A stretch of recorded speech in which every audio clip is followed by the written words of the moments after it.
মাহমুদিয়া মাদ্রাসা ও যুব সমাজের উদ্যোগে হাফেজ ছাত্রদের পাগড়ি প্রদান উপলক্ষে পঞ্চম বার্ষিক দস্তরবন্দি সম্মেলনের প্রধান মেহমান আল্লামা আলী হুসাইন দামাত বরকাতুহুম খলিফা শাইখে জারিয়া রহমতুল্লাহ আলাই আখিরি মুনাজাত করবেন আল্লামা আব্দুস সবুর কাসিমি দামাত বরকাতুহুম শেখুল হাদিস কাশীপুর মাদ্রাসা। আমন্ত্রিত হজরত উলামায়ে কেরাম, আজকের মাহফিলের প্রধান অতিথি আলহাজ এম সাইফুল্লাহ বাদল, সভাপতি ফতুল্লা থানা আওয়ামী লীগ ও চেয়ারম্যান কাশীপুর ইউপি, সভাপতি আলহাজ Shamim Ahmad, panel chairman ২ Kashipur union পরিষদ, উপস্থিত হজরত উলামায়ে কেরাম, মুসলমান ভাইয়ারা, পর্দার আড়ালে অবস্থানরতা মা বোনেরা, আল্লাহ পাক রব্বুল আলামিনের দরবারে শুকরিয়া আদায় করছি আল্লাহ আমাদেরকে এই মাহফিলে উপস্থিত হওয়ার তৌফিক দান করেছেন বলে আলহামদুলিল্লাহ। মাইক অপারেটর ভাই সাউন্ড কমায় দেন আরো। আমি আপনাদের সামনে সূরা নাহলের একটি আয়াতে কারিমা তেলাওয়াত করলাম। এই আয়াতে আল্লাহ পাক রব্বুল আলামিন বলেন, ওয়াল্লাহু জাআলা লাকুম মিন আনফুসিকুম আজওয়াজা, আল্লাহ তোমাদের থেকে তোমাদের বিবিদেরকে বানিয়েছেন। ওয়া জাআলা লাকুম মিন আজওয়াজিকুম বানিনা ওয়া হাফাদা, তোমাদের বিবিদের থেকে তোমাদের সন্তান নাতি নাতনিদেরকে আল্লাহ বানিয়েছেন, সৃষ্টি করেন। আয়াতে আল্লাহ একটা পরিবারের সূচনা কিভাবে হয় এই নিয়ে আল্লাহ আলোচনা করলেন। পরিবারের সূচনা হয় স্বামী স্ত্রীকে কেন্দ্র করে, পর্যায়ক্রমে তাদের পরিচয় হয় দাদা দাদি নানা নানি, আরো অনেকগুলা পরিচয় হয় তাদের। প্রথমত একজন নেককার দিনদার পুরুষ, তার জীবনে একজন দিনদার নারী প্রয়োজন, তাহলে একটা আদর্শ পরিবার গঠন করা সহজ হয়ে যায়। মুসলিম শরীফের ৩৫৩৫ নম্বর হাদিসের বর্ণনা, قال رسول الله صلى الله عليه وسلم الدنيا متاع وخير متاع الدنيا المرأة الصالحة। রাসূলুল্লাহ সাল্লাল্লাহু আলাইহি ওয়াসাল্লাম বলেন, পৃথিবীটা উপভোগের, পৃথিবীর মধ্যে সবচেয়ে শ্রেষ্ঠ সম্পদ একজন নেককার নারী।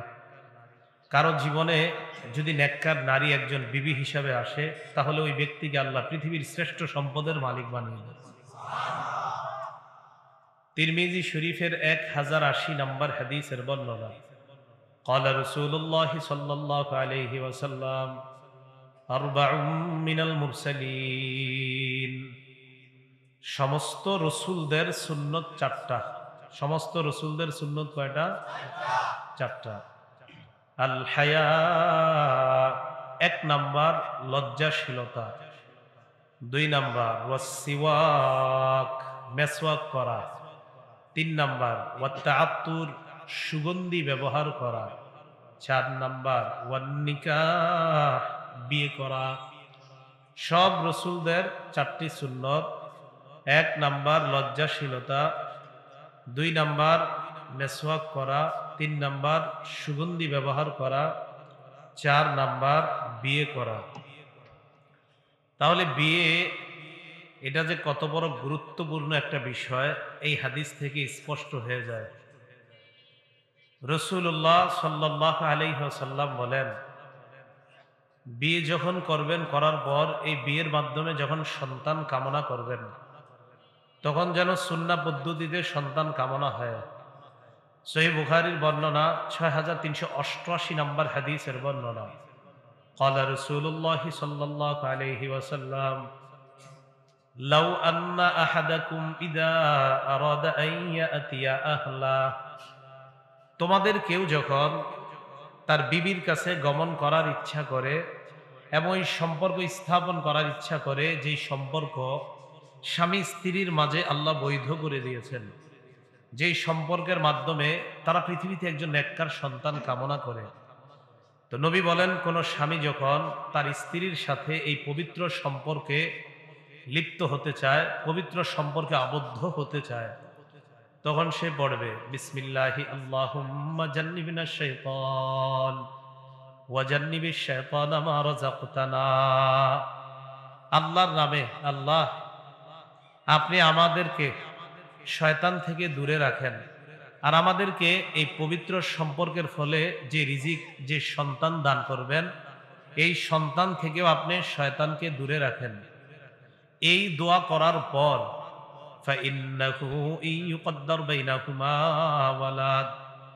তাদের দুজনের ভাগ্যে যদি আল্লাহ সন্তান লিপিবদ্ধ করে দেন, লাম ইয়াদুররুহু শাইতানুন আবাদা, এই সন্তানকে শয়তান কখনো ক্ষতি করতে পারবে না। সন্তান দুনিয়াতে আসার সময় শয়তান খোঁচা দেয়। ক্বালা রাসূলুল্লাহ সাল্লাল্লাহু আলাইহি ওয়াসাল্লাম, মা মিন বানি আদম মাউলুদুন ইল্লা ইয়ামাসসুহু শাইতান হিনা ইউলাদ ফায়াস্তাহিল্লু সারিখান মিন মাসসিশ শাইতান।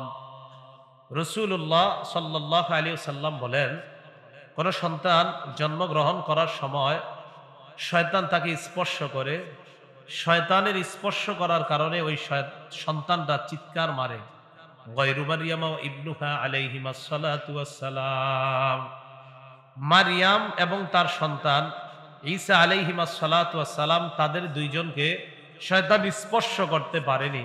আল্লাহ কুদরতি ভাবে এই মারইয়াম এবং ঈসা নবীকে আল্লাহ শয়তানের স্পর্শ থেকে হেফাজত করেছেন। এখন সন্তান দুনিয়াতে আসবে, আপনার বিবি গর্ভবতী। এই গর্ভবতী বিবি যখন সন্তান প্রসব করার সময় হবে, আসন্ন প্রসবা, যে কোনো সময় সন্তান হয়ে যেতে পারে, প্রসব বেদনা যদি শুরু হয়, সেক্ষেত্রে কি করা?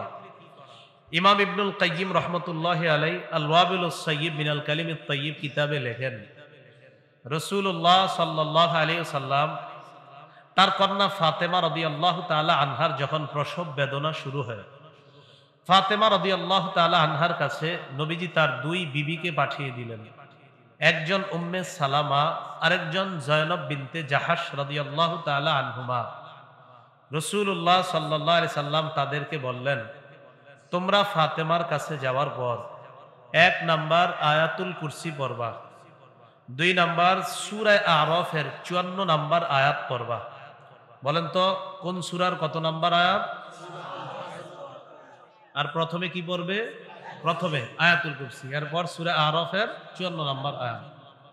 ইন্না রাব্বাকুমুল্লাহুল্লাযী খালাকাস সামাওয়াতি ওয়াল আরদা ফি সিত্তাতি আইয়ামিন সুম্মা ইসতাওয়া আলাল আরশ ইউগশিল লাইলান নাহারা ইয়াতলুবুহু হাসীসান ওয়াশ-শামসা ওয়াল কমার ওয়ান নুজুমা মুসাখখারাতিন বিআমরি আলা লাহুল খালকু ওয়াল আমরু তাবারাকাল্লাহু রাব্বুল আলামিন। এই আয়াতটা পড়া। 3 নাম্বার সূরা ইউনূসের 3 নাম্বার আয়াত পড়া। আল্লাহ বলেন, ইন্না রাব্বাকুমুল্লাহুল্লাযী খালাকাস সামাওয়াতি ওয়াল আরদা ফি সিত্তাতি আইয়ামিন সুম্মা ইসতাওয়া আলাল আরশ ইউদাব্বিরুল আমরা মা মিন শাফিঈন ইল্লা মিন বাদি ইযনিহি যালিকুমুল্লাহু রাব্বুকুম ফা'বুদুহু আফালা তাযাক্কারুন। এটা হলো সূরা ইউনূসের 3 নাম্বার আয়াত। আলেম ছাড়া অন্যরা বলেন 1 নাম্বার কি পড়বে, 2 নাম্বার 54, 3 নাম্বার সূরা ইউনূসের 3 নাম্বার আয়াত, 4 নাম্বার ফালাক এবং নাস। বলেন তো ফালাক এবং নাস।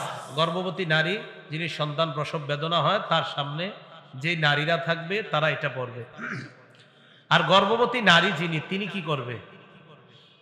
আবু দাউদ শরীফের 1525 নাম্বার হাদিসের মধ্যে আসছে, আসমা বিনতে উমাইস রাদিয়াল্লাহু তাআলা আনহাকে রাসূল সাল্লাল্লাহু আলাইহি সাল্লাম বলেন, যখন তুমি কঠিন বিপদে থাকবে, মুসিবতের মধ্যে থাকবে, কঠিন বিপদ, কঠিন মুসিবত।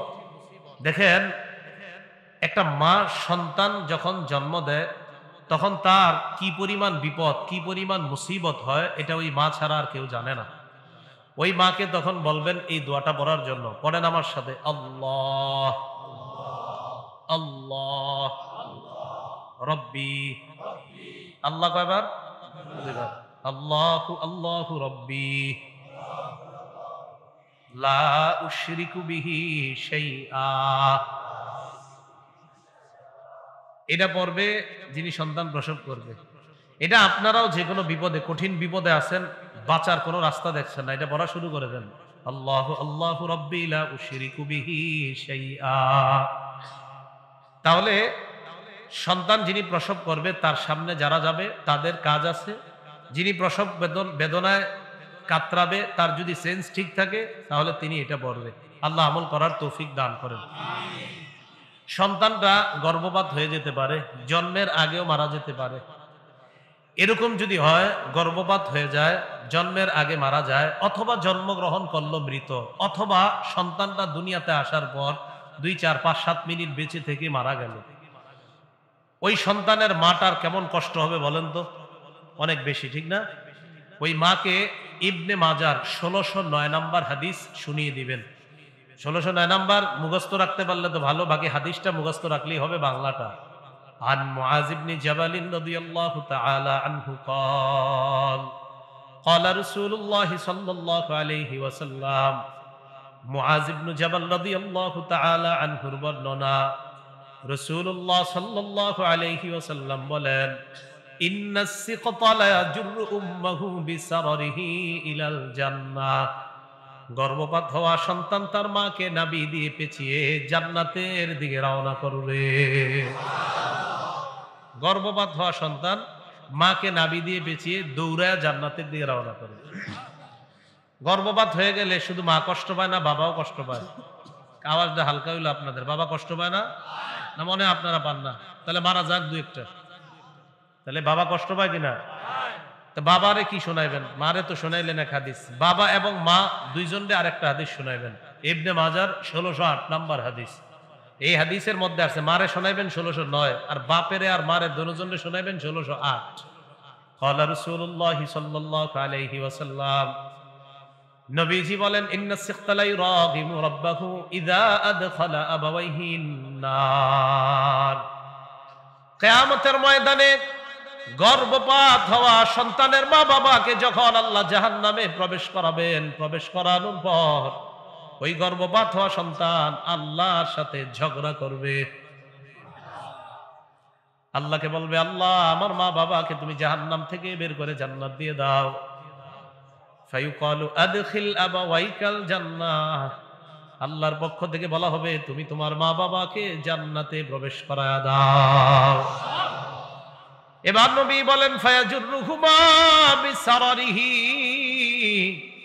এই গর্ভপাত হওয়া সন্তান মা বাবা দুজনকে নাভি দিয়ে পেঁচিয়ে দৌড়িয়ে জান্নাতের দিকে রওনা করবে। তাহলে মা বাবা দুজনের জন্য আমরা বর্ণনা পেয়ে গেলাম। কারো সন্তান দুনিয়াতে আসার পর 1 বছর, 1.5 বছর, 2 বছর পানিতে পড়ে মারা গেছে, হয় কিনা এরকম? এই বাবার মারে কি হাদিস দিয়া সান্ত্বনা দিবেন? তিরমিজির 1021 নম্বর হাদিসের বর্ণনা। আবু সিনান রহমতুল্লাহি আলাইহির বর্ণনা, তিনি বলেন, আমার সন্তানকে আমি দাফন করলাম। এদিকে তাকান সবাই, এটা কবর, এটা কবর, এটা কবরের কিনারা, খুব বুঝতে হবে হাদিসটা। আবু সিনান বলেন, এই এলাকার কোন আলেমের সন্তান মারা গেলে অন্য আলেমরা সান্ত্বনা দিতে যায় না? কথার কথা, অবশ্যই যাবে, আলেমরা সান্ত্বনা দিতে যাবে, এটাই সাধারণ বিষয়। আবু সিনান বলেন, দাফান্তু ইবনি সিনানান, আমি আমার সন্তান সিনানকে দাফন করলাম। দাফন করার পর ওয়া আবু তালহা আল খাওলানি জালিসুন আলা শাফিরিল কবরি, আরেকজন আলেম আবু তালহা আল খাওলানি কবরের কিনারায় বসা। সন্তান কবর দেওয়ার পর ফালাম্মা আরাদতুল খুরুজ, আমি যখন কবর থেকে বের হওয়ার ইচ্ছা করলাম, আখাযা বিয়াদি, আবু তালহা আমার হাতের মধ্যে ধরলেন, আরেক আলেম আমার হাতে ধরছে। ধরার পর আমাকে বললেন, আফালা উবাশশিরুকা ইয়া আবা সিনান, আবু সিনান আমি কি তোমাকে সুসংবাদ দিব না? আবু সিনান জবাব দিলেন, কুলতু বালা, হ্যাঁ আপনি আমাকে সুসংবাদ দেন। আবু তালহা আল খাওলানি বলেন, হাদ্দাসানি আদ-দাহহাক ইবনে আব্দুর রহমান ইবনে আরজাবিন আন আবি মুসা আল-আশআরি রাদিয়াল্লাহু তাআলা আনহু قال قال رسول الله صلى الله عليه وسلم। আবু মুসা আশআরির বর্ণনা, আল্লাহ নবী বলেন, ইযা মাতা ওয়ালাদুল আবদি, কোন বান্দার সন্তান যখন মারা যায়, ক্বালাল্লাহু লিমালাইকাতিহি, আল্লাহ ফেরেশতাদেরকে বলেন, ক্বাবাতুম ওয়ালাদা আবদি, আমার বান্দার সন্তানটা তোমরা চিনি আল্লাহ? ফেরেশতারা জবাব দেয়, নাম, হ্যাঁ মাবুদ, আপনার বান্দার সন্তানটা চিনি আল্লাহ। এরপর আল্লাহ বলেন, ক্বাবাতুম সামারাতা ফুআদিহি, আমার বান্দার কলিজার টুকরাটা চিনি আল্লাহ? ফেরেশতারা জবাব দেয়, নাম, হ্যাঁ মাবুদ, আপনার বান্দার কলিজার টুকরাটা চিনি আল্লাহ। আল্লাহ বলে, মাযা ইয়াকুলু আবদি, আমার বান্দার সন্তান তোমরা নিয়ে আসলা, আমার বান্দা কি বলে আমি একটু শুনতে চাই। আল্লাহ তো সব জানে। এরপরে এটা কেন, এটার একটা কারণ আছে, কারণটা শেষে বুঝবেন। ফেরেশতারা বলে, আল্লাহ তার সন্তান মারা যাওয়ার পর হামিদাকা ওয়াস্তারজা, আপনার বান্দা আপনার প্রশংসা করেছে আর পড়েছে ইন্না লিল্লাহি ওয়া ইন্না ইলাইহি রাজিউন। প্রথমে প্রশংসা করছে, সমস্ত প্রশংসা আল্লাহ, এরপর পড়ছে ইন্না লিল্লাহি ওয়া ইন্না ইলাইহি রাজিউন, এটা পড়ছে। আল্লাহ বলেন, ইবনু লি আবদি বাইতান ফিল জান্নাহ, আমার বান্দার জন্য জান্নাতে একটা ঘর বানায় দাও। ওয়াসাম্মুহু বাইতাল হামদি, ঘরের নাম বাইতুল হামদ রেখে দাও। একটা ঘর বানাও জান্নাতে, ঘরের নাম রাখো বাইতুল হাম। একটা ঘর বানাও, ঘরের নাম রাখো কি? বাইতুল হাম। এখার আলেম ছাড়া অন্যরা বলেন তো, কোন বান্দার সন্তান যখন মারা যায়, আল্লাহ তার জন্য জান্নাতে একটা ঘর বানায়। উলামা কেরাম জানে বিষয়টা, আপনারা বলেন তো ঘরটার নাম কি? বাইতুল হাম। তো যার সন্তান মারা যায় তাকে আরেকটা সান্ত্বনা দিবেন যখন তাকে দেখতে যাবেন। মুসলিম শরীফের 2635 নম্বর হাদিসের বর্ণনা, আবু হাসান রাহমাতুল্লাহি আলাইহি তাবিঈ, তিনি বলেন, ইন্নাহু কদ মাতালি ইবনান, আমার দুটি ছেলে মারা গেছে। ফাকুলতু লি আবি হুরায়রা রাদিয়াল্লাহু তাআলা আন, আবু হুরায়রা রাদিয়াল্লাহু তাআলা আনহুকে আমি বললাম, আমার দুটি সন্তান মারা গিয়েছে।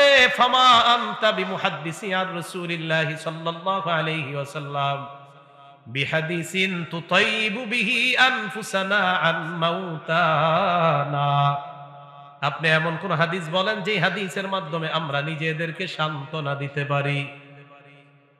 আবু হুরায়রা বললেন, হ্যাঁ এমন একটা হাদিস আছে। কয়, কি হাদিস?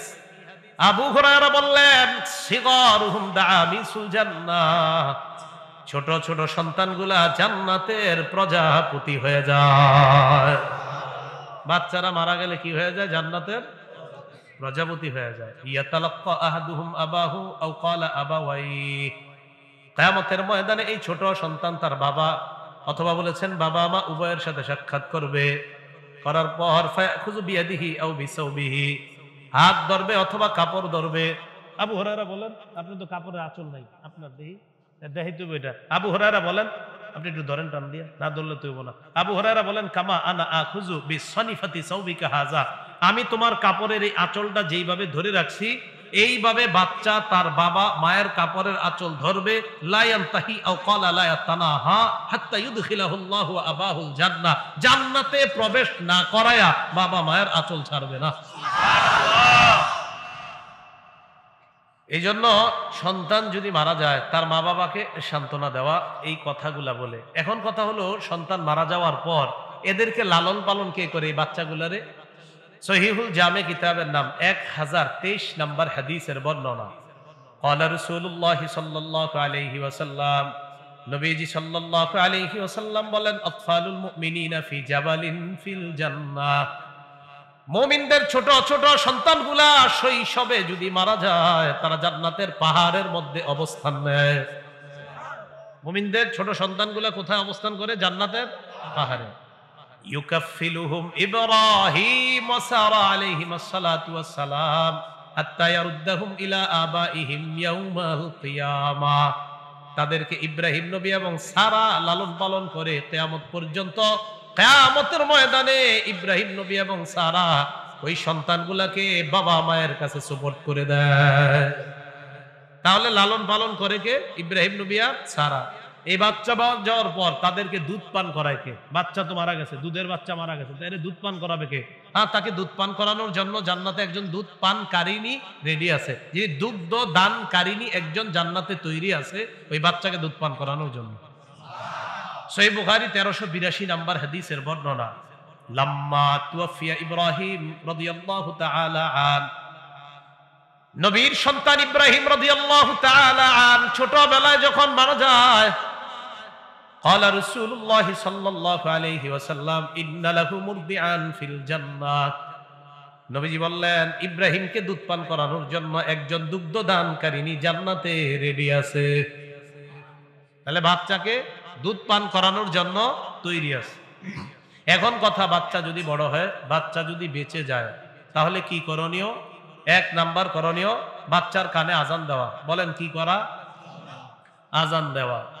আবু দাউদ শরীফের 5105 নম্বর হাদিসের বর্ণনা, উবাইদুল্লাহ ইবনে আবি রাফি' থেকে বর্ণনা, তিনি বলেন আমার আব্বা বলেছেন, রাআইতু রাসূলুল্লাহ সাল্লাল্লাহু আলাইহি ওয়াসাল্লাম আযানা ফি উযুনিল হাসান ইবনে আলী ইবনে আবি তালিব রাদিয়াল্লাহু তাআলা আন হিনা ওয়ালাদাতহু ফাতিমা বিস-সালাহ।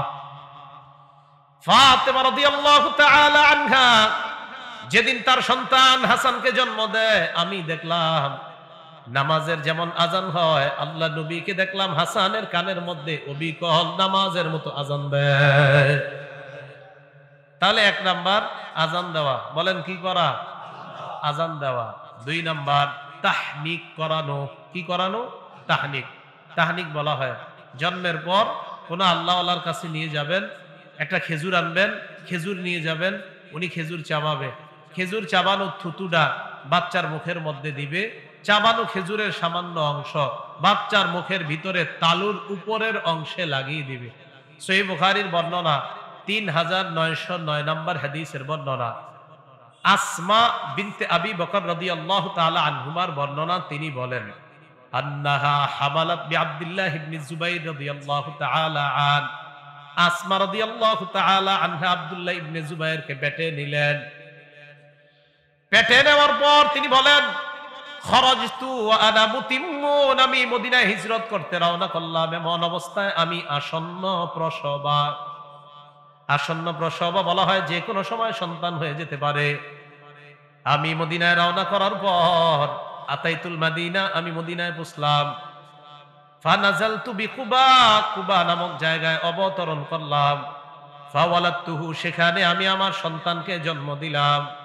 ফাতাইতু বিহি রাসূলুল্লাহ সাল্লাল্লাহু আলাইহি ওয়াসাল্লাম, আমি আমার সন্তানটাকে নিয়ে আল্লাহ নবীর কাছে আসলাম। ওয়াদাতুহু ফি হাজরিহি, আল্লাহ নবীর কোলের মধ্যে রাখলাম।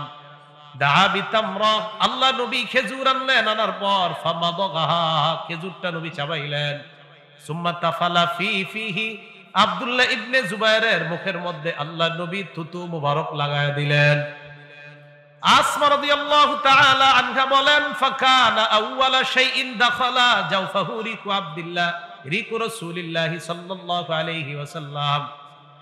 আসমা রাদিয়াল্লাহু তাআলা আনহা বলেন আমার সন্তান আব্দুল্লাহর পেটের মধ্যে দুনিয়ার খাবার সর্বপ্রথম যায় না, আল্লাহ নবীর থুতু মুবারক সর্বপ্রথম যায়। আব্দুল্লাহর পেটে সর্বপ্রথম রাসূলের থুতু মুবারক গিয়েছে, এই কথাটা মনে রাখা। তাহলে থুতু মুবারক সর্বপ্রথম আব্দুল্লাহর পেটে গিয়েছে। মাঝে একটা কথা বলে দেই, ইউটিউবার ভাইয়ারা আগামীকাল থেকে কোনো মাহফিল ভিডিও করবেন না। আমার বারবার নিষেধ করার পরে কেন আমার মাহফিল ভিডিও করেন? হ্যাঁ, এটা বলেন। এটা আমি ইচ্ছা করে আজকে প্রথমে থামাই না, এটা বলার জন্য এই অংশটাও ভিডিওতে ছাড়বেন। এই যে বলছি ভিডিও করেন না, আপনাদেরকে আমি যখন না করছি কিশোরগঞ্জের ঘটনার পরে, এরপরে কি বলছি ভিডিও করতে? কেন বারবার ভিডিও করতে আসেন? আয়োজকরা শুনে নেন, যারা যারা মাহফিলের আয়োজন করেন, কোথাও যদি ভিডিও থাকে আমি মঞ্চে উঠবো না, আগের কথা। আয়োজক যারা, এই যে আরো মাহফিল দেখা যায় আবরার ভাইয়ের সাথে কোথায় জানি মাহফিল আছে, তো এই মাহফিলে আসবো, যদি দেখি ভিডিও আছে ওখানে উঠা, আমি ওখানে মঞ্চে যাবো না। এই জন্য এটা এখন থেকে আর ভিডিও ম্যানদেরকে কিছু বলবো না। আয়োজকরা যদি কিছু করতে না পারে, বাস কিছু করার নাই, মঞ্চে যাবো না, সোজা হিসাব। কথাটা মাথায় রাখবেন। হ্যাঁ, রাসূলুল্লাহ সাল্লাল্লাহু আলাইহি ওয়াসাল্লাম তার থুতু মুবারক আব্দুল্লাহ ইবনে জুবাইরের পেটের মধ্যে সর্বপ্রথম যায়। বাড়াবাড়ি কোনো জিনিস ভালো না, জেনে যাই দৌড়ে দৌড়ে আপনার পিছিয়ে পিছিয়ে যায়, একদম একটা লিমিট তো আছে। আর এই পর্যন্ত আমি যত বয়ান করছি না, এগুলো যদি ছাড়ে আগামী 5 বছর ভিডিও না করলো, ওইগুলো আপনারা দেখে শেষ করতে পারবেন না। এত পরিমাণ বয়ান অলরেডি লোডেড আছে, ছাড়ে না। একটু ছাড়বো যেই জায়গা পেছ লাগবে, কোথায় আগের ভিডিও সব। না হইলে ৭৭টা বিষয় নিয়ে আমি এই গত ২ বছর আলোচনা করছি। এগুলা কোথায়? কয়টা বিষয়? ৭৭টা। কোথায় এগুলা? রাসূলুল্লাহ সাল্লাল্লাহু আলাইহি ওয়াসাল্লাম তার থুতু মুবারক আব্দুল্লাহ ইবনে জুবায়েরের মুখের মধ্যে দিলেন। আব্দুল্লাহ ইবনে জুবায়ের রাদিয়াল্লাহু তাআলা আনহুর মুখের মধ্যে রাসূলুল্লাহ সাল্লাল্লাহু আলাইহি সাল্লামের থুতু সর্বপ্রথম যায়। তাহলে এখান থেকে বুঝলাম তাহনিক করানো। তাহনিক করানো মানে রাসূলুল্লাহ সাল্লাল্লাহু আলাইহি সাল্লামের এই সুন্নাহ থেকে শিখলাম, কোন আল্লাহর ওলির কাছে যাবেন, সেখানে যাওয়ার পর তিনি খেজুর চাবাবেন, চাবানোর পর থুতু মুখের মধ্যে লাগিয়ে দিবে, এরপর সামান্য একটু খেজুরের অংশ মুখের তালুর মধ্যে লাগিয়ে দিবে। ৩ নাম্বার, ওই সন্তান জন্মগ্রহণ করার পর তার জন্য বরকতের দোয়া করা। কিসের দোয়া করা? আবু দাউদ শরীফের বর্ণনা, ৫১০৬ নম্বর হাদিসের বর্ণনা।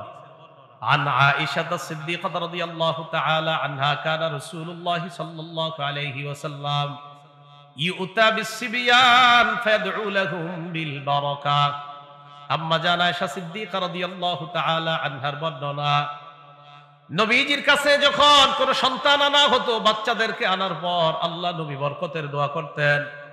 এই হাদিস থেকে জানলাম আমরাও আমাদের কোলে কোনো বাচ্চাকে নেওয়ার পর বরকতের দোয়া করা, ছবি না তোলা। বাচ্চাদেরকে কোলে নেওয়ার পর ছবি না তোলা। কিসের দোয়া করা বলেন তো? বরকতের দোয়া করা। এই হলো ৩ নাম্বার। ৪ নাম্বার, আকিকা করা।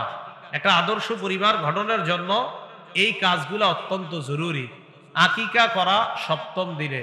নাসাই শরীফের ৪২২০ নম্বর হাদিসের বর্ণনা।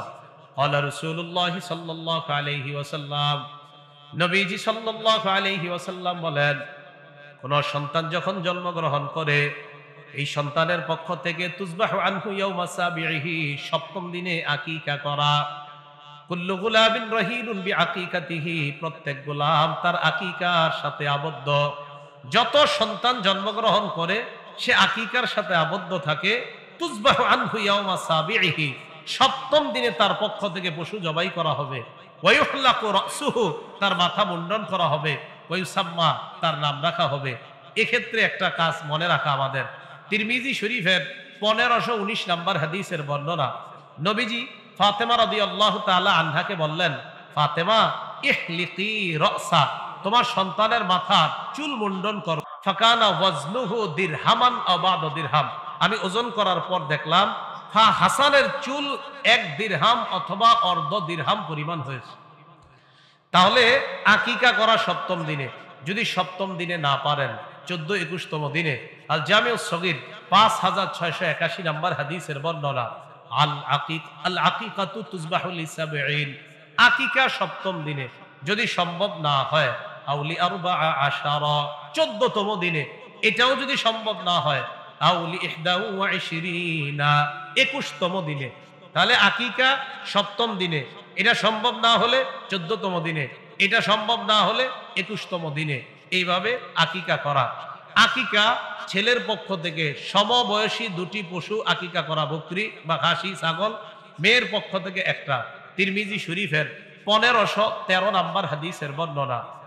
ইউসুফ ইবনে মাহাক থেকে বর্ণনা, তিনি বলেন, আন্নাহুম দাখালু আলা হাফসা বিনতে আব্দুর রহমান, কয়েকজন আলেম হাফসা বিনতে আব্দুর রহমানের কাছে গেলেন।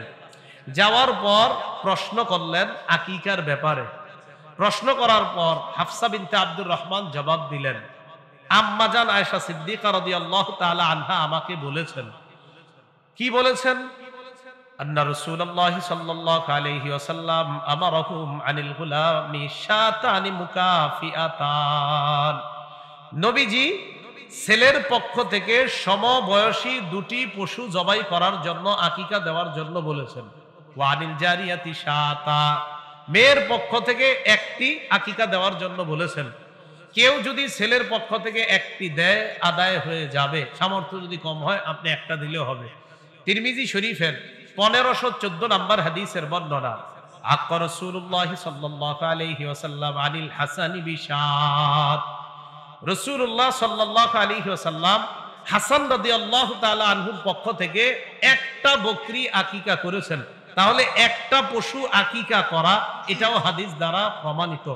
আকিকার গোশত সবাই খাবেন, যেই বাচ্চার আকিকা ওই বাচ্চাকেও আকিকার গোস্ত খাওয়াতে পারবেন।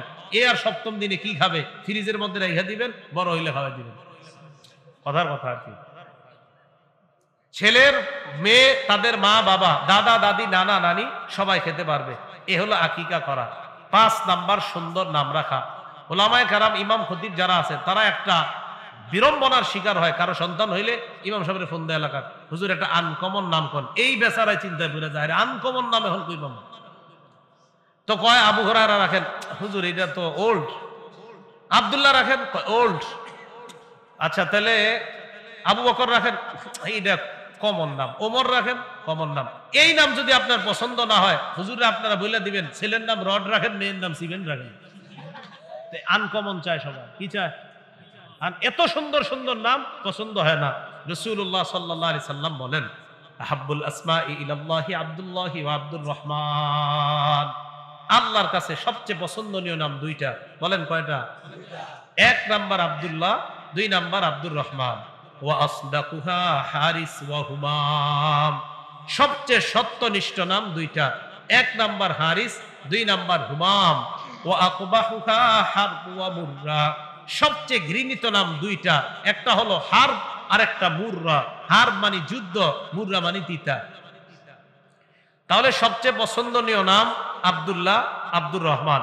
সবচেয়ে সত্যনিষ্ঠ নাম হারিস, হুমাম। সবচেয়ে নিকৃষ্ট ঘৃণিত নাম একটা হলো হারব আর একটা হলো মুররা। হারব যুদ্ধ, মুররা তিতা ইত্যাদি। যাই হোক, তো রাসূলুল্লাহ সাল্লাল্লাহু আলাইহি সাল্লাম বলে দিলেন যে নাম রাখা সুন্দর নাম। আব্দুল্লাহ ইবনে আব্বাস রাদিয়াল্লাহু তাআলা আনহুমার বর্ণনা, আল বাইহাকি শুআবুল ঈমান 11 নম্বর খণ্ড 133 নম্বর পৃষ্ঠা। আব্দুল্লাহ ইবনে আব্বাস রাদিয়াল্লাহু তাআলা আনহুমা বলেন, قد علمنا حق الوالد يا رسول الله فما حق الولد।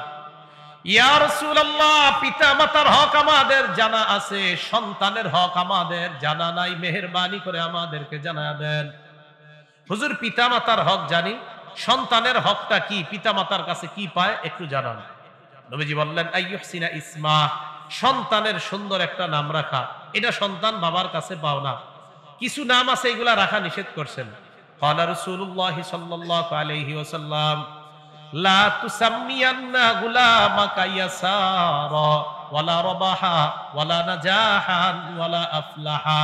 নবীজি বলেন, তুমি তোমার সন্তানের নাম ইয়াসার রাখো না, তোমার সন্তানের নাম নাজাহ রাখো না, তোমার সন্তানের নাম রবাহ রাখো না, তোমার সন্তানের নাম আফলাহ রাখো না।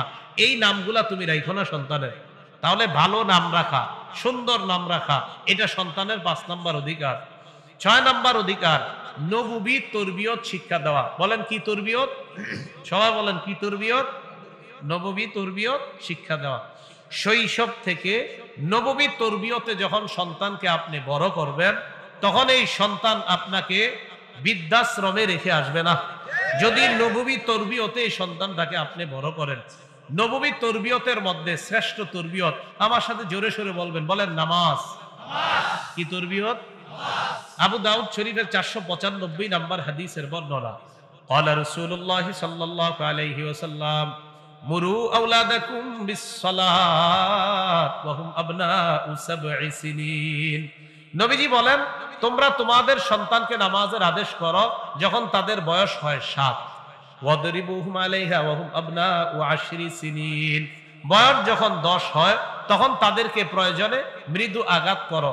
এক্ষেত্রে একটা কথা মনে রাখা, বাচ্চাকে অথবা মাদ্রাসার কোনো সন্তানকে এত জোরে আঘাত না করা যে আঘাতের কারণে এই সন্তানের এমন কোনো ক্ষতি হয়ে যায়, অঙ্গের কোনো ক্ষতি হয়, এই জাতীয় আঘাত না করা। সেটা মা বাবা হই আর কোনো মাদ্রাসা হই, যেখানে এমন কোনো আঘাত না করা।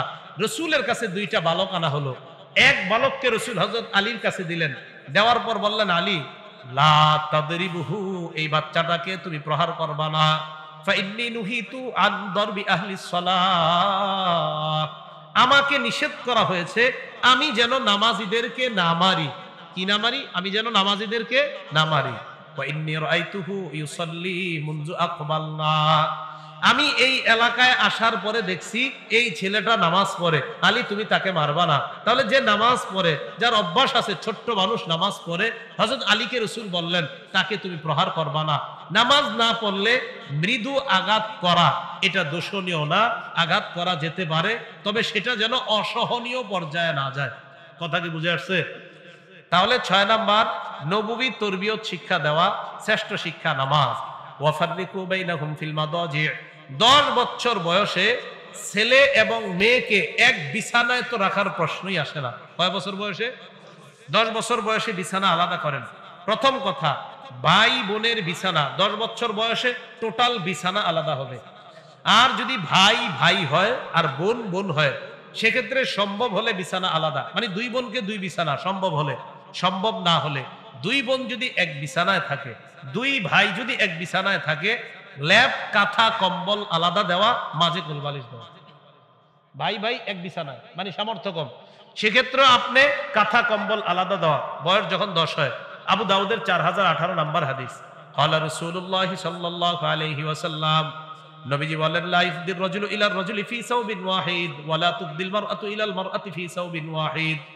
এক পুরুষ আরেক পুরুষের সাথে এক কাঁথা কম্বল লেপের নিচে যেন না ঘুমায়, এক নারী আরেক নারীর সাথে এক কাঁথা কম্বলের নিচে যেন না ঘুমায়। প্রথম কথা, কন্যা সন্তান যখন 10 বছর হবে, ওই কন্যা সন্তানের বিছানা বাবা এবং ছেলে থেকে আলাদা করা। কি বললাম? বাবা এবং ছেলে থেকে, হ্যাঁ, আব্দুল মুখতার স্পষ্ট কথা, বাবা এবং ছেলে থেকে আলাদা করা।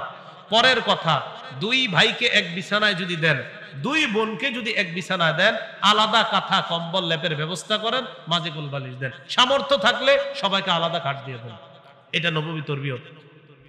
তো রাসূলুল্লাহ সাল্লাল্লাহু আলাইহি সাল্লাম বললেন, তোমাদের সন্তানকে 7 বছর বয়সে নামাজের আদেশ করো, 10 বছর বয়সে মৃদু আঘাত করো, বিছানা আলাদা করে দাও। ভাই কথাগুলো মনে থাকবে? 7 নাম্বার, সন্তানকে সুশিক্ষায় শিক্ষিত করা। বলেন কি শিক্ষা? শ্রেষ্ঠ শিক্ষা, আমার সাথে বলেন কোরআন। শ্রেষ্ঠ শিক্ষা এভাবে বলেন, বলেন এরপর হাদিস। শ্রেষ্ঠ শিক্ষার প্রথম বলেন, শ্রেষ্ঠ শিক্ষার প্রথম। আপনার সন্তান যাই হবে আর না হবে, যদি মুসলমান হয় কোরআন শিখতেই হবে। যদি কি হয়? মুসলমান হয়, তাহলে কি শিখতে হবে? তাহলে শ্রেষ্ঠ শিক্ষা কোরআনের শিক্ষা, এরপর হাদিসের শিক্ষা। কোরআন এবং হাদিস উভয় শিক্ষা, এটা সন্তানকে দেওয়া। রাসূলুল্লাহ সাল্লাল্লাহু আলাইহি সাল্লাম বলেন, সহিহ বুখারীর বর্ণনা 5027, 17 নম্বর হাদিসের বর্ণনা, ক্বালা রাসূলুল্লাহ সাল্লাল্লাহু আলাইহি ওয়াসাল্লাম, নবীজি বলেন, খায়রুকুম মান তাআল্লামাল কুরআনা ওয়া আল্লামা, তোমাদের মধ্যে সর্বোত্তম ওই ব্যক্তি যে কোরআন শিখে অন্যকে শিখায়। তিরমিজির বর্ণনা 2909, 2910 নম্বর হাদিসের বর্ণনা, মান ক্বারাআ হারফাম মিন কিতাবিল্লাহ ফালাহু বিহি হাসানা, কোরআনের একটি অক্ষর যদি কেউ পড়ে, তার আমল নামায় ওয়াল হাসানাতু বিআশরি আমসালিহা, এক অক্ষরে 10টা নেকি লিপিবদ্ধ হয়ে যায়। পড়েন তো আলহামদু, আবার আলহামদু, আলহামদু, এইভাবে পড়ায় না হুজুররা? আবার পড়েন তো আলহামদু। আমি আপনাদেরকে 4 বার পড়াইছি। আলহামদুতে 5টা অক্ষর, আ হামদু 5 অক্ষর, 50 নেকি। 2 বার শিখাইছিলাম আপনাদেরকে, 100 নেকি। তৃতীয়বারও আপনাদেরকে বলাইছি, 150 নেকি। চতুর্থবার বলাইছি, 200 নেকি সবাই পেয়ে গেছে। এই জন্য বয়স্ক শিক্ষায় গিয়ে যখন ওস্তাদ আপনারে পড়ায়, হামজা লাম জবর আল, হামিম জবর হাম, দাল পেশ দু, আলহামদু, এই যতবার পড়তেছেন এই 5টা অক্ষর যতবার, অনেকে কয় হুজুর কোরআন পারি না, শিখতে থাকেন, শিখতে থাকেন। আপনি পারতেছেন না, বয়স হয়ে যাওয়ার পর শিখতে থাকেন। একটা ক্ষতি তো আর নাই, লস তো আছে আপনার। এই যে 100 বার আপনি আলহামদু পড়লেন, এই আলহামদু 100 বার পড়ার কারণে প্রতি আলহামদুতে 50টা নেকি হইলে 100 বার যে প্র্যাকটিস করলেন, কত নেকি আজকে বাসায় গিয়ে ক্যালকুলেটরে হিসাব করুন। তাহলে শ্রেষ্ঠ শিক্ষা কোরআনের শিক্ষা। যদি কোরআনের শিক্ষা না দেন, তখন এই সন্তান বড় হওয়ার পর বলতে পারে, উল্টা পাল্টা কথা তার মুখ দিয়ে বের হয়ে যেতে পারে। কোরআনের শিক্ষা যখন তার মাঝে থাকবে, সে শিখবে। সূরা বাকারার 66 নম্বর আয়াতে আল্লাহ দাউদ নবীর এক জাতি অবাধ্য হওয়ার কারণে বলেছেন, কুনু কিরাদাতান খাসিইন, তোমরা নিকৃষ্ট বানর হয়ে যাও। সাহাবারা বললেন, হুজুর তখন থেকেই কি বানর দুনিয়াতে? নবীজি বললেন না, মানুষ আল্লাহর একটা সৃষ্টি, বানরও আল্লাহর আলাদা সৃষ্টি। কোন মানুষকে আল্লাহ বানর বানায়া দেওয়া এটা হলো তার জন্য গজব। বানর থেকে মানুষ অথবা মানুষ থেকে বানর বিষয়টা এমন না। কোন মানুষকে যদি আল্লাহ বানর বানায় সেটা হলো তার জন্য গজব। কিন্তু মনে রাখতে হবে, মানুষ এটা আল্লাহর সম্পূর্ণ আলাদা একটা সৃষ্টি, বানর আল্লাহর আলাদা একটা সৃষ্টি। মানুষ থেকে বানর বা বানর থেকে মানুষ এই বিষয়টা সত্য না। কথা কি বুঝে আসছে? তাহলে সন্তানকে যখন সুশিক্ষায় শিক্ষিত করা যাবে তখন সন্তানের বুঝে আসবে। এই জন্য সপ্তম কথা হলো বাচ্চার অধিকার সুশিক্ষায় সন্তানকে শিক্ষিত করা। ৮ নাম্বার, সন্তানকে যদি দুনিয়াতে থাকতে সম্পত্তি দিতে চান তাহলে ফতুয়া বিভাগের ফতুয়া এনে সব সন্তানকে কি সমান দিবেন, না একটু কম বেশি দিতে পারবেন জীবদ্দশায়? কম বেশি যদি দিতে চান ফতুয়া বিভাগের ফতুয়া আনবেন। কেন আপনি কম দিবেন এটার কারণ জানাতে হবে। জীবদ্দশায় সম্পদ দেওয়ার মূল নিয়ম হলো সমানভাবে সবাইকে দেওয়া। যদি জীবদ্দশায় দিতে চান 4 দোকান 4 সন্তান, বাস 4 দোকান 4 সন্তানকে দিয়ে দেওয়া, এটা হলো সমান বন্টন। হ্যাঁ, কোন সন্তানকে আপনি 2টা দিয়ে দিবেন, কথার কথা। কেন দিবেন? এটা একটা ফতুয়া বিভাগ থেকে ফতুয়া আনবেন যে হুজুর এই কারণে। কথার কথা, আপনার 2 ছেলে, বড় ছেলে খুব ভালো, ছোটটা খুব গাঞ্জা খায়। কি খায়? গাঁজা খায়। এখন আপনি জানেন যে ওরে যদি সম্পদ দিয়ে ও গাঁজা খেয়েই সব সম্পদ শেষ করবে। এখন ফতুয়া বিভাগে ফতুয়া আনবেন, হুজুর আমার বড় ছেলেটা মাশাআল্লাহ খুব ভালো, ছোট ছেলেটা এই সমস্যা, তো এই কারণে আমি কি ওকে সম্পত্তি এরকম দিব বা একটু কম দিব বা বেশি দেওয়ার এই ক্ষেত্র বিশেষ করতে পারবো কিনা? এটা মুফতি সাহেবদের থেকে লিখিত ফতুয়া আনবেন। কিন্তু প্রথম কথা হলো জীবদ্দশায় নিয়ম হলো সমানভাবে দেওয়া। মুসলিম শরীফের বর্ণনা 1623 নম্বর হাদিসের বর্ণনা। এই হাদিসের মধ্যে আসছে রসুলের সাহাবী নু'মান রাদিয়াল্লাহু তাআলা আন, বাপের নাম মানে নু'মান রাদিয়াল্লাহু তাআলা আনহুর আব্বার নাম বশীর রাদিয়াল্লাহু তাআলা আন। নু'মান ইবনে বশীর রাদিয়াল্লাহু তাআলা আনহু বলেন, আমার আব্বা আমারে কিছু সম্পদ দিছে যা আমার অন্যান্য যারা আমার ভাই বোন আছে তাদেরকে আব্বা এরকম দেয় নাই, আমারে আলাদা একটু বেশি দিছে। দেওয়ার পর ইনতালাকা বি আবি ইয়াহমিলুনি ইলা রাসূলিল্লাহি সাল্লাল্লাহু আলাইহি ওয়াসাল্লাম, আমার আব্বা আমাকে নবীজির কাছে নিয়ে গেলেন। নবীজির কাছে নেওয়ার পর আল্লাহ নবীকে বললেন, ইয়া রাসূলুল্লাহ ইশহাদ আন্নী ক্বাদ নাহালতু নুমান কাযা ওয়া কাযা মিন মালি। ইয়া রাসূলুল্লাহ আপনি সাক্ষী থাকেন আমি আমার সন্তান নুমানকে আমার অমুক অমুক সম্পদটা দিয়ে দিলাম। নবীজি বলেন, তুমি যে নুমানকে ওই সম্পদটা দিলা, আকুল্লা বানিকা ক্বাদ নাহালতা মিসলা মা নাহালতা নুমান, তোমার অন্যান্য সন্তানদেরকে নুমানের মতো দিয়েছো কিনা? জি না। নবী বললেন, ফাশহাদ আলা হাযা গায়রি, তাহলে আমারে ছাড়া অন্য কাউরে সাক্ষী বানাও। হুজুর আপনি সাক্ষী থাকেন, আমি নুমানকে ওই সম্পদটা দিছি, আপনি সাক্ষী থাকেন। নবীজি বললেন, সব সন্তানদেরকে সমান দিছো? কয় না। তা আমি ছাড়া অন্য কাউরে সাক্ষী বানাও। নবীজি বললেন, আয়া সুররুকা ইয়াকুনু ইলাইকা ফিল বিররি সাওয়া, তোমার কি এটা আনন্দ দেয় যে সম্পত্তি বন্টন করার ক্ষেত্রে তোমাকে কি এই বিষয়টা আনন্দিত করে যে তোমার সব সন্তান তোমার প্রতি সমানভাবে ভালো আচরণ করুক? এটা কি তুমি চাও? জি আমি চাই। তাহলে যদি এই আচরণ সবার কাছ থেকে চাও তো সম্পদ কেন কম দিবা? সবার কাছ থেকে যদি সমানভাবে আচরণ চাও তাহলে সম্পদ কেন তুমি কম দিবা? বাকি আবারও বলছি, কম দেওয়া যাবে কিনা এটা লিখিত ফতোয়া লাগবে, কারণ জানাবেন এই কারণ। জীবদ্দশায় মূল নিয়ম হলো সমানভাবে সম্পদ দেওয়া। এই গেল 8 নাম্বার কথা।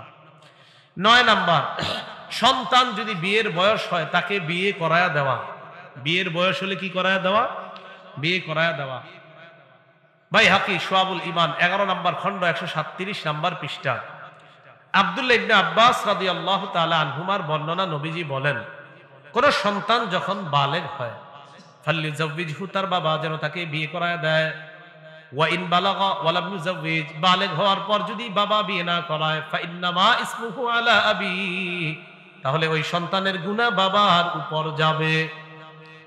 কোন সন্তান বালেগ হইছে, বালেগ হওয়ার পর যদি গুনাহ করে বাবা বিয়ে না করায় তাহলে এই সন্তানের গুনাহের অংশ বাবার কাঁধেও যাবে।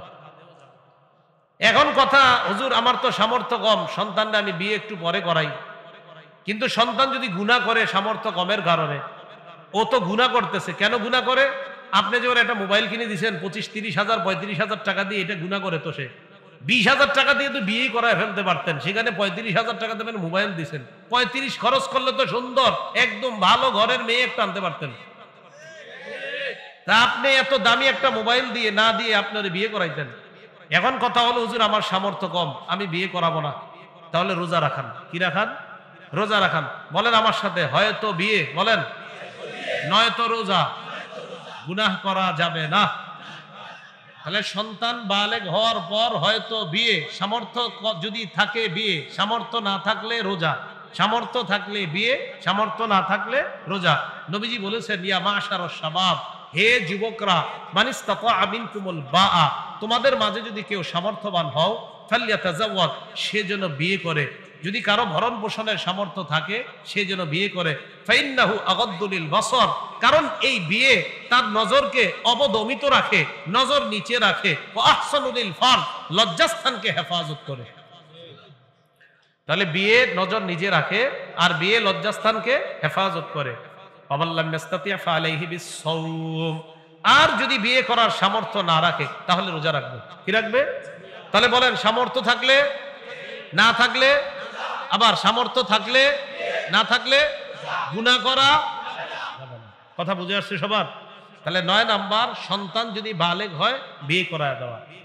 10 নাম্বার, বিয়ের ক্ষেত্রে সন্তানের মতামতকেও আমলে নেওয়া, তার মতামত শোনা। আপনি একটা মেয়ের দেখার জন্য পাঠাইছেন আপনার বিবিরে আর মেয়েরে, আপনার মেয়ের আর কি, ছেলের বিবি দেখবে আপনার বিবি আর আপনার মেয়ে। আপনি তো দেখা যায় যে নেই ছেলে বিয়ে করানোর আগে। ছেলে বিয়ে করানোর আগে শ্বশুরের জন্য পুত্র বধূকে, আবার বলছি, শ্বশুরের জন্য বালেগা হুব পুত্র বধূকে বিয়ের আগে দেখা জায়েজ নাই। কি বললাম? শ্বশুরের জন্য বালেগা হুব পুত্র বধূ বললাম, বালেগা, না বালেগা হইতে পারে বিবি, এই জন্য বললাম বালেগা।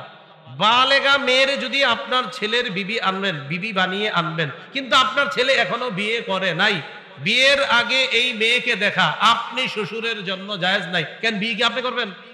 তো আপনি কি লেগে দেখবেন? তাহলে বিয়ের আগে না, এটা যেই কোনো ভাবে, এইভাবে সেভাবে কোনোভাবে জায়েজ নাই, কোনোভাবে কি নাই, জায়েজ নাই।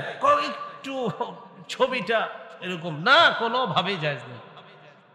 কি আশ্চর্যের কথা! বিয়ের আগে মেয়ের তার দুলাভাই 14 গোষ্ঠী খালু টালু যা আছে সব দেখে।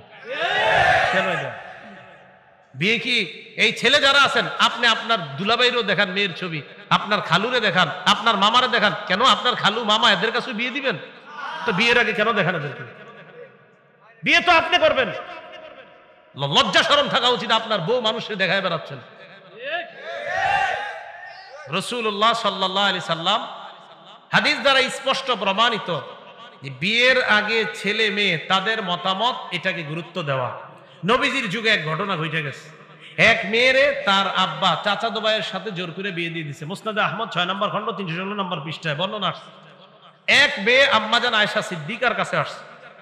আসার পর আম্মাজান আয়েশা সিদ্দিকাকে বললেন, আম্মাজান, ইন্না আবি জাওয়াজানি মিন ইবনি আখি ওয়া আনা কারিহা।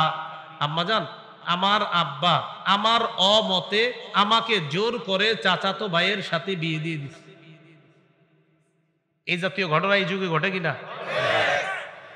আম্মাজান আয়েশা সিদ্দিকা বললেন, ইজলিসি হাত্তা ইয়াতিয়া রাসূলুল্লাহ, বসো, নবীজি আসুক, নবীজির কাছে মাসালা জিজ্ঞাসা করব, এরপর তুমি মাসালা জানবা।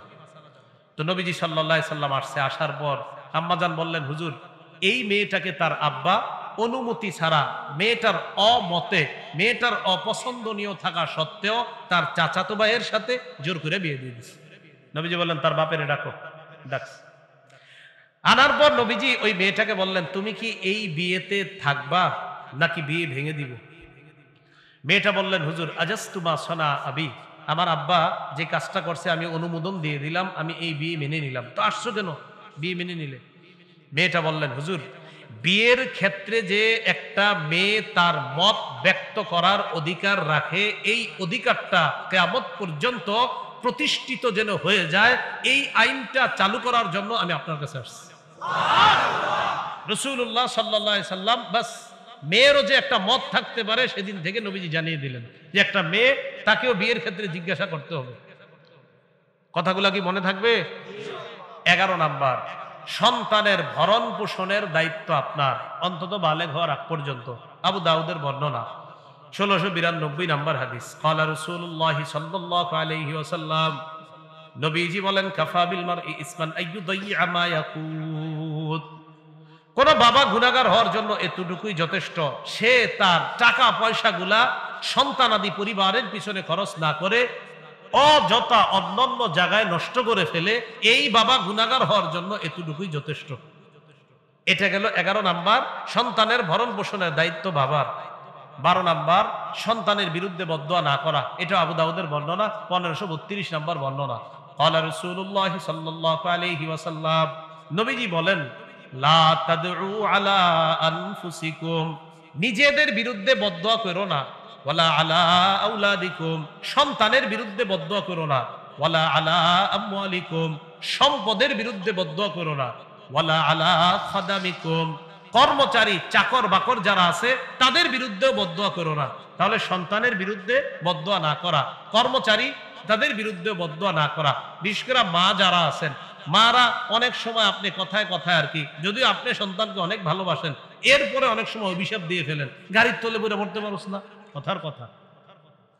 রাসূলুল্লাহ সাল্লাল্লাহু আলাইহি সাল্লাম নারীদের সামনে গিয়ে বললেন, ইয়া মাশারাত নিসা তাসাদদাকনা ওয়ালাউ মিন হুলিয়িকুন্না, হে নারীরা তোমরা সদকা করো, যদিও তোমাদের অলংকার আদি দিয়ে হয়, অলংকার দিয়ে হলেও সদকা করো।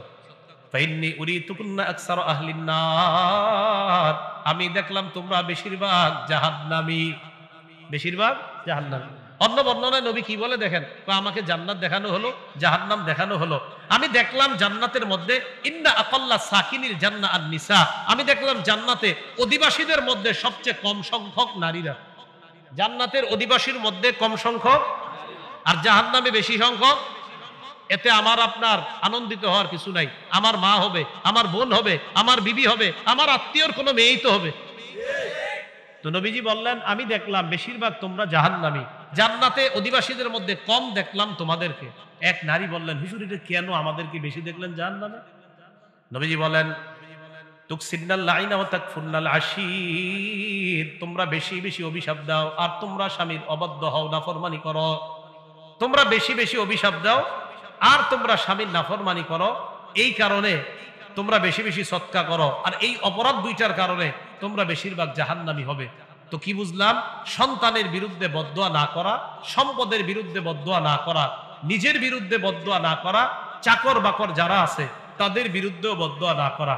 1 নাম্বার, জন্মের পর আজান দেওয়া। 2 নাম্বার, তাহনিক করানো। তাহনিকটা ওলামারা ছাড়া অন্যরা বলতে পারবেন? যেহেতু 2-3 জন কইছেন, তাহনিক কারে কয়? আলেম ছাড়া অন্যরা বলতে পারবেন? কারে কয়? মুখে কি দিবে? থুতু দেওয়ার পর খেজুরের একটা অংশ মুখের ভিতর তালুর উপর লাগাই দিবে, এই 2 নাম্বার। 3 নাম্বার, বরকতের দোয়া করা। 4 নাম্বার, আকিকা করা। 5 নাম্বার, সুন্দর নাম রাখা। 6 নাম্বার, নবুবী তরবিয়ত শিক্ষা দেওয়া। 7 নাম্বার, সুশিক্ষায় শিক্ষিত করা। 8 নাম্বার, জীবদ্দশায় সম্পদ দিলে সমানভাবে সম্পদ বন্টন করা। কম বেশি দেওয়ার নিয়ত থাকলে ওলামাদের কাছ থেকে ফতুয়া জেনে নেওয়া। 9 নাম্বার, বিয়ের বয়স হলে বিয়ে করানো। 10 নাম্বার, ছেলে মেয়ের কথা কেউ বিয়ের ক্ষেত্রে গুরুত্ব দেওয়া। 11 নাম্বার, সন্তানের ভরণ পোষণের দায়িত্ব নেওয়া। 12 নাম্বার, সন্তানের বিরুদ্ধে বদদোয়া না করা। আল্লাহ পাক রব্বুল আলামিন আমাদের সকলকে যে কথাগুলো শুনলাম বললাম, একটা আদর্শ পরিবার যেন সকলের আমরা গঠন করতে পারি। আল্লাহ প্রত্যেকের পরিবারকে যেন আদর্শ পরিবার হিসাবে গঠন করার তৌফিক দান করেন। আমিন ওয়া আখিরু দাওয়ানা আনিল হামদুলিল্লাহি রাব্বিল আলামিন।